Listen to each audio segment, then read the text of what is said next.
Suspensão em gravel bike vale mesmo a pena? É mesmo necessário? Ou é mais um recurso para criar necessidade no ciclista e fazer ele gastar mais dinheiro? Hoje vamos falar sobre esse tema, colocar alguns pontos positivos e negativos e entender um pouco mais sobre isso, se vale mesmo a pena um amortecimento ou uma bicicleta de cascalho. Bora lá!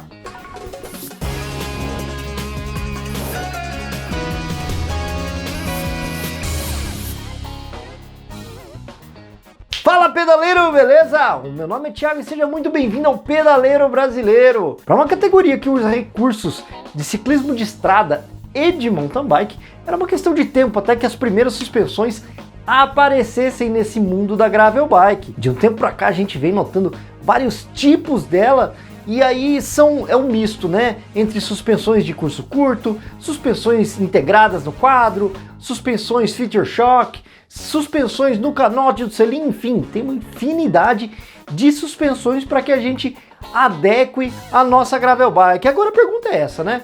É necessário mesmo uma suspensão numa gravel bike ou acaba perdendo o propósito? E ainda há uma infinidade de suspensões para que a gente possa aí pesquisar e olhar. Geralmente essas suspensões são suspensões de cursos mais curtos, 30, 60 milímetros, diferente dos cursos que a gente está mais acostumado no mountain bike, de 80, 100 milímetros, mas são sim opções para compor a nossa gravel bike. Mas vamos lá a pergunta, você precisa mesmo de uma suspensão na sua gravel? Para entender isso, vamos colocar algumas situações onde uma suspensão faria a diferença, seria necessária numa gravel bike. A primeira situação então seria adicionar capacidades em trilhas técnicas, né? Você aumenta o desempenho e o conforto em trilhas onde você tem pedras soltas, valetas, mais buracos. E a segunda seria suavizar vibrações. Por exemplo, quando a gente anda naquele estradão onde tem aquelas costelas de vaca, ou um paralelepípedo, que um trecho muito longo que acaba transferindo um pouco da vibração para os braços e para os ombros, por exemplo. E rapidamente, se essa é a primeira vez que você está me vendo ou ainda não está inscrito no canal, vou te convidar para clicar aqui embaixo no se inscrever. Muito simples, né? Clicou aqui, tá resolvido, você sempre vai receber os meus vídeos, porque aqui a gente sempre está gerando conteúdo de qualidade como esse, para que você fique sempre informado do mundo do ciclismo e os arredores. Se puder também deixar aquele like, nos ajuda pra caramba. E como as notificações aqui são uma dificuldade, eu mesmo aviso de tudo lá no meu Instagram, então me segue por lá também, eu coloco nos stories com o link certinho para você clicar e já vir para cá, sem segredo nenhum. Então ó, @pedaleiro.brasileiro, me segue por lá e a gente vai conversando também se for o caso, mas bora lá. Voltando para o vídeo. Essas situações que a gente acabou de colocar aqui, da mesma forma que você pode melhorar elas colocando um amortecedor ou dois, enfim, na sua gravel bike, você tem outras maneiras de fazer isso. Por exemplo, diminuindo a pressão dos pneus, colocando pneus 27,5 com perfil mais largo, com 2.1, por exemplo.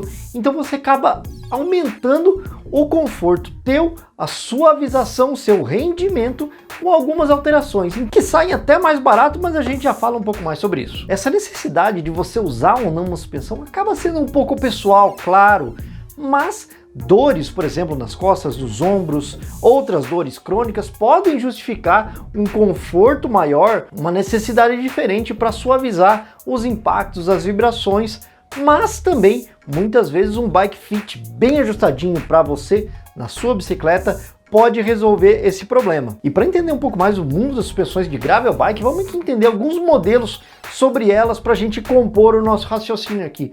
Um modelo que eu acho muito bacana é o modelo que a Specialized usa, que é o Feature Shock, né? Ele vai ali, o frontal pelo menos, vai ali na espiga do teu garfo, então ele tem um amortecimento, uma leitura do terreno excelentes, com um curso ali de 30 milímetros para leitura. Parecida com essa, com um custo bem menor, mas claro, qualidade também é um pouco diferente, tem a da RST, que é a RST M7T. Ela faz uma leitura parecida, só que ele é muito mais simples, né? Uma mola que vai ali na base da espiga, em vez de ser no topo, como é a Future Shock, que como eu disse, é bem mais simples, mas cumpre ali seu papel. Existem também as tradicionais, que são a suspensão ali na canela, lembram muito as mountain bikes de curso maior, mas também são de 30 milímetros, como por exemplo essa da ProShock, a Grap. Então tem alguns outros modelos, mas esse foi um que encontrei. E aliás, se você quiser saber mais sobre essa suspensão, tem um vídeo aqui falando só sobre ela. O vídeo está bem completinho, pode conferir ela depois. Já para suspensões na parte de trás, a gente tem alguns modelos de suspensões ali no canote, da própria Future Shock, da Specialized, que faz uma leitura bacana ali também, tem uns 30 mm de cursos, suspensão no canote, que tem um trabalho um pouco diferente ali, então tem alguns modelos e até mesmo balanças, como se fosse uma full suspension, onde você tem um eixo ali e o próprio carbono acaba trabalhando ali, e dizem que dá ali uns 30 mm de curso também. Eu acho uma suspensão de 30 mm para gravel um tamanho bom, né? Mais do que isso, já começa a cair muito lá pro lado das suspensões que vão no mountain bike, né? Eu acho que pro propósito da gravel, pode ser que uma de 30 mm, 60 ali, seja um curso interessante. Embora todos esses recursos sejam muito interessantes, muito empolgantes, tem que ser levado em consideração que existe um valor agregado a isso, né? E uma suspensão muito simples, mais simples do que hidráulicas e tudo mais, já custa para mais de R$1.000. Então talvez seja um fator mais interessante, assim como eu falei anteriormente, a gente pensar em alternativas para que você acabe tendo mais conforto na sua pedalada com a sua gravel. Então otimizar, por exemplo, pressão de pneu, colocar um tubeless nela se você puder, coloca um pneuzinho um pouquinho, vai gastar um pouquinho mais, mas tira a câmara de ar nele e consegue usar pressões mais baixas, já pode te proporcionar um conforto, uma leitura, entre aspas, do terreno para você não receber todo aquele impacto nos seus ombros, costas e assim vai. Ou mesmo, como eu falei anteriormente, colocar um pneu de aro menor, um pneu 27,5, né, naquele 650B, um pneu um pouco mais largo, também com uma pressão um pouco menor. Pode ser que só isso já resolva o seu problema. Eu fiz um vídeo aqui há algum tempo, lá no comecinho do canal,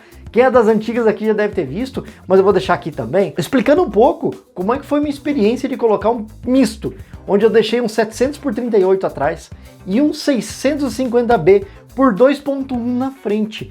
Então ficou um pneu de cravos na frente e eu fiz algumas trilhas, subi alguns morros e desci com trilhas um pouco mais técnicas também, com pedra solta, com essa configuração, e eu vou dizer que ela foi bem. Então aqui, na minha opinião, se você pode investir e quer conforto, pode ser uma coisa interessante sim, mas a maioria de nós não tem muita necessidade porque tem outros recursos hoje, como esse de mudar pneu, mudar pressão, enfim. Então a minha opinião é que nos valores atuais praticados no mercado, com as suspensões e tudo mais, por mais que seja fantástico e eu quisesse muito testar umas suspensões dessa, eu acho que é um valor agregado alto e você pode, com menos recurso financeiro, ter um desempenho de amortecimento bacana só com seus pneus. Mas qual que é a tua opinião? Você acha que a suspensão é bacana numa gravel bike ou é besteira? Comenta aqui embaixo, vamos conversar. E também, se esse vídeo foi pelo menos interessante para você, deixa aquele like que nos ajuda pra caramba. Se inscreve aqui, não pode perder com o sininho ativado, porque toda semana tem 2 vídeos com muita informação, dicas, reviews, muito conteúdo do mundo do ciclismo e os arredores para você ficar super bem informado.